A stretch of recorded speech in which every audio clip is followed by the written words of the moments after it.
အမှန်ကဒီဗီဒီယိုလေးကစားပြဖို့မဟုတ်ပါဘူးတကယ်ကချက်ပြဖို့ပါဘာချက်ပြမှာလဲဆိုတော့ကြိုက်ရေးပဲကြိုက်တယ်အလွယ်တကူလေးချက်လို့ရတဲ့ငါးမလားပေါ့နော်အဲ့ဒါလေးချက်တာလေးပြချင်လို့ပါဒါပေမဲ့အခုအားရပါရစားလိုက်ပါဦးမယ်စားပြီးတော့ဆက်ပြောပြမယ်နော်ငါးမလားချက်ဖို့ဆိုတော့လွယ်လွယ်ကူကူပဲတလာပြန်ကဝယ်လိုက်ပါတယ်ဈေးနီးမှာဝယ်တော့တပိတ်တာ9000ကျင်းနေရပါတယ်ဒီ site ပြီးပေါ့နော်အဲ့တော့အဲ့ငါးလေးတွေကိုပေါ်ယူတကြောတရားဒီနဲ့ဒီကိုခေါ်ပါမယ်ငါအရင်ကြောလေးပြင်မယ်နော်တအားချစ်ရအောင်ကျော်လာဘူးပြီးတော့မုံကြီးရက်ကိုကျွန်တော်ကဒီစေးပါမယ်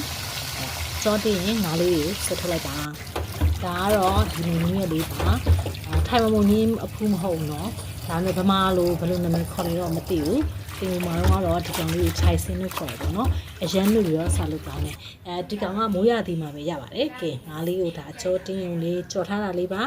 အဲ့တော့အဲ့ဒီမှာဘာသုံးမလဲဆိုရှင်ငါးပုံလေးနဲ့မာလာဟင်းချက်တဲ့အနှစ်လေးကိုသုံးပါမယ်ဟိုအဲ့ပုံလေးကိုတစ်စိတ်လေးကိုမြရိုက်ထားလိုက်ပြီပေါ့နော်ဒါဟင်းအိုးလေးကိုအဲ့ငါးနှစ်လေးကိုထည့်လိုက်မယ်ရေလေးနည်းလေးထည့်ပြီးတော့မှ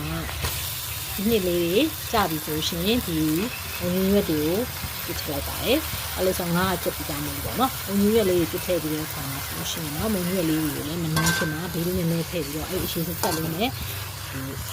မုံကြီးရောက်ပေါ့နော်တရက်နှစ်ရက်တစ်လိမ့်နှစ်လိမ့်လောက်လှိမ့်လိုက်တယ်ပေါ့နော်ဟိုဘက်ဒီဘက်နှံ့အောင်လှိမ့်လိုက်တယ်လှိမ့်လိုက်ပြီးတော့အမငါးလေးတွေကိုဒီအရေးကြားလေးထည့်လိုက်ပါတယ်တကယ်လို့ရင်းနေလို့ပဲထင်လို့ရှိရင်နည်းနည်းလေးထည့်ပါအဲ့တော့ငါးတစ်ဖက်ကိုနည်းနည်းပွက်ပြီးဆိုရှင်နောက်တစ်ဖက်ကိုလှမ်းမြခါကြရင်ရေဆက်ဆက်လေးအနေထားနဲ့ချပြီးတော့စားမယ်ဆိုလို့ရှိရင်အရမ်းမိုက်တဲ့ဒါငါးမလားမုံကြီးရက်လေးနဲ့ချက်တာလေးစားလို့ရပါပြီအဲ့ဒါလေးက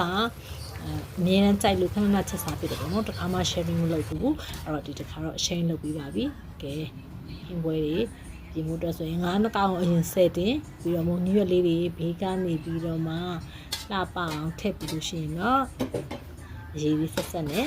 မင်းနဲ့လူစားလို့ကောင်းတဲ့အမလာချက်လေးရတော့ပါပြီရှင်လွယ်တကူချက်လေးမျိုးလိုက်ပြီးတော့လုပ်စားကြည့်ပါဦးနော်မလာအနှစ်ထုတ်လေးရှိတာနဲ့ဒါလေးကိုလုပ်စားလို့ရပါတယ်ကဲနောက်ဗီဒီယိုနဲ့ပြန်ဆောင်ပါမယ်ရှင်ဒီကောင်းကြရဖို့ကြာဆက်ဆက်မယ်ရှင်မခိုင်ပါ